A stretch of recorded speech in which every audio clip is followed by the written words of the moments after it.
안녕하세요. 하나님의 말씀을 배달합니다. 요기요큐의 김민호 목사입니다. 오늘 묵상할 본문은 사도행전 9장 32절에서 43절까지의 말씀인데요. 제가 사도행전 9장 33에서 35절과 40에서 42절의 말씀을 봉독하고 함께 묵상하도록 하겠습니다. 거기서 애니아라는 사람을 만나매 그는 중풍병으로 침상 위에 누운 지 8해라.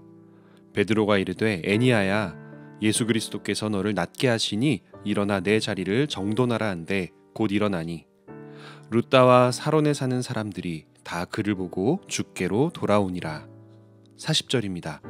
베드로가 사람을 다 내보내고 무릎을 꿇고 기도하고 돌이켜 시체를 향하여 이르되 다비다야 일어나라 하니 그가 눈을 떠 베드로를 보고 일어나 앉은지라. 베드로가 손을 내밀어 일으키고 성도들과 과부들을 불러들여 그가 살아난 것을 보이니 온 요빠 사람이 알고 많은 사람이 주를 믿더라. 교회는 하나님의 자녀들로 구성되어 있습니다. 아직 삶의 모습은 많이 모자라고 거룩하신 하나님의 형상이라기에 좀 부족해 보일지는 몰라도 우리의 행위가 아닌 주님의 은총으로 구원받은 하나님의 딸들과 아들들이 모인 곳이 바로 교회입니다. 그래서 교회는 이 땅에서 미리 경험하는 하나님의 나라입니다. 하나님의 질서가 불완전하나마 이 세상에서는 가장 잘 지켜지고 있는, 적어도 잘 지키려고 하는 이들이 모인 공동체가 바로 교회입니다. 그러나 이 땅에서 하나님 나라를 맛보는 것은 그 아름다움과 온전함의 지극히 일부만을 경험하는 것에 지나지 않습니다. 히브리서 9장 27절의 말씀처럼 사람들은 이미 이 땅에서 죄로 물든 세상을 경험하다가 한번 죽게 되고 이 정해진 죽음이 있은 뒤에 심판이 있을 것이라는 이 하나님의 말씀이 우리를 지배하고 있기 때문입니다. 예수님께서 무덤에서 다시 살려내신 나사로를 기억하십니까? 이미 그 몸이 썩고 있었지만 예수님의 한마디 명령에 되살아났던 나사로입니다. 그리고 바울이 자신의 설교를 밤새 듣다가 떨어져 죽은 유두고를 다시 살린 적도 있습니다. 성경에는 이렇게 죽었다가 다시 살아난 사람들이 있습니다. 오늘 본문의 다비다라 하는 여제자 도르가 역시 그렇게 죽었다가 다시 살아난 사람으로 유명합니다. 그러나 이들의 공통점이 무엇인지 아십니까?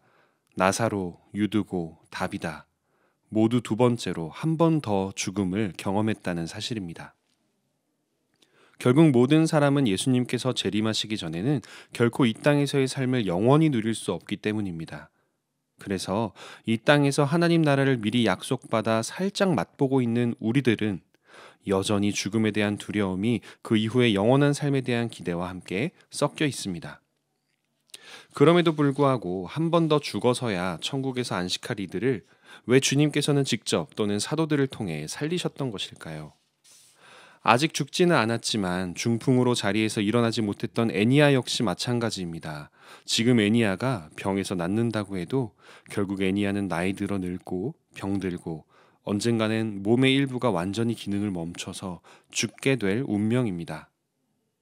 그러나 오늘의 본문은 이들에게 일어난 기적이 단순히 그들의 개인적인 일이 아니라는 점을 알려줍니다. 8년 동안 침대에 누워 있었던 애니아에게 베드로가 예수님의 이름으로 치유를 선포했을 때 룻다와 사론에 사는 사람들은 다 그를 보고 예수님을 믿게 되었습니다.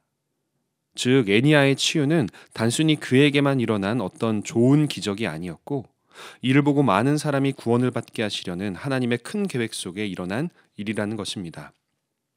기적은 애니아에게 일어났습니다. 기적으로 치유된 사람은 애니아입니다. 우리는 어떤 일이 일어났을 때 그것의 위대함이 마치 기적으로부터 오는 것처럼 여길 수 있지만 하나님이 보시기에는 기적은 수단이었고 목적은 많은 사람들이 구원을 받는 것이었습니다. 즉 그 기적을 통해 맛본 하나님의 나라를 상상하고 믿고 신뢰하며 하나님을 받아들이는 것이 그 기적을 일으키신 하나님의 목적이었다는 것입니다. 욥바의 다비다 역시 마찬가지입니다. 그녀는 선행과 구제를 많이 하여 사람들 사이에 덕망을 쌓았던 사람입니다. 과부와 같이 외롭고 소외된 이들과 함께하며 그들을 위해 옷을 만들어 주기도 했습니다. 옷이 귀하던 시절에 또 일교차가 큰 중동에서 옷을 만들어 누군가에게 준다는 것은 그 사람의 생명을 소중히 여기는 봉사입니다. 다비다는 이미 하나님 나라의 백성답게 사랑을 실천하며 살고 있었던 것입니다. 그런 그녀가 병들어 죽었을 때 사람들 사이에 얼마나 큰 슬픔이 있었을까요? 그래서인지 베드로가 죽은 다비다를 보러 다락방에 올라갈 때 그녀와 함께 쓰던 과부들이 다비다가 지어준 속옷과 겉옷을 내어 보이며 눈물을 흘리기도 했습니다.